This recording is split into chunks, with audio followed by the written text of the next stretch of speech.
What's cracking, Jack? You are in the jungle. We've got a final, decisive Game 5 tonight in Seattle between the Tigers and the Mariners. Let's break it down right now and come up with a winner.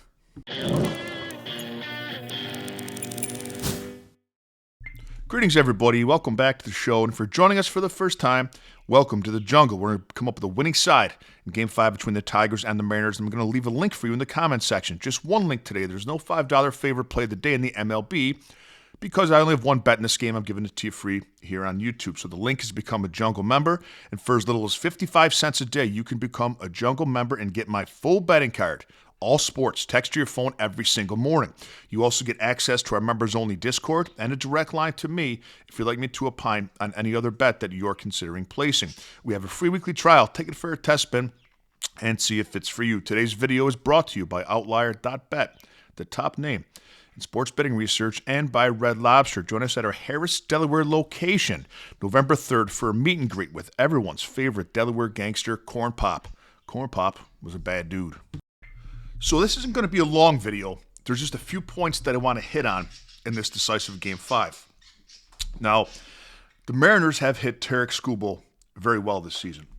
Pardon me. In fact, in the 3 games that Skubal started against them this year, 2 regular season, 1 playoff games, Seattle won all 3 of them. And I'm going to give you some numbers here. And numbers are used in 2 different ways, and we'll talk about that in just a second.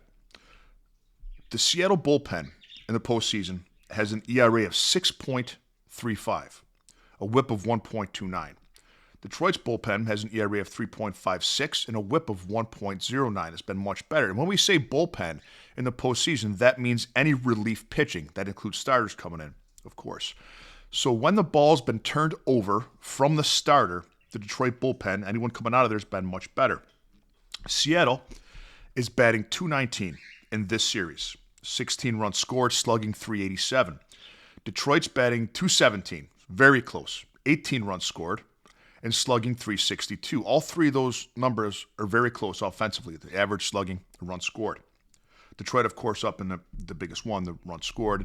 Part of the reason is they're stealing bases. They had the least amount of stolen bases all season long. They're stealing in the playoffs, and they're hitting a lot of doubles. So when we look at numbers and we look at Seattle all season long, when they're not out slugging you, they're not beating you, okay? And Detroit has held that in check mostly because of good pitching. Detroit's not lighting the world on fire offensively. They're doing enough to back their pitching.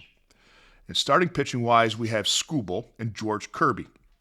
Skubal has by far the edge. He's, in my opinion, and many others, the best starting pitcher in baseball. But we looked at how Seattle has beaten him, and they've hit him this season. So we can look at that and say, numbers-wise, the Seattle's done really well against him. But that's a short sample size. And I use numbers the other way in this situation, is what is the probability, okay?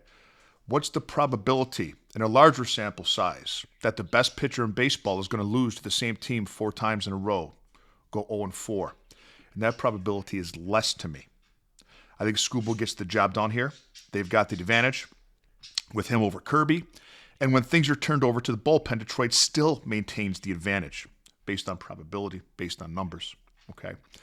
And offensively, Seattle hasn't outslugged really, and they certainly haven't outscored the Tigers.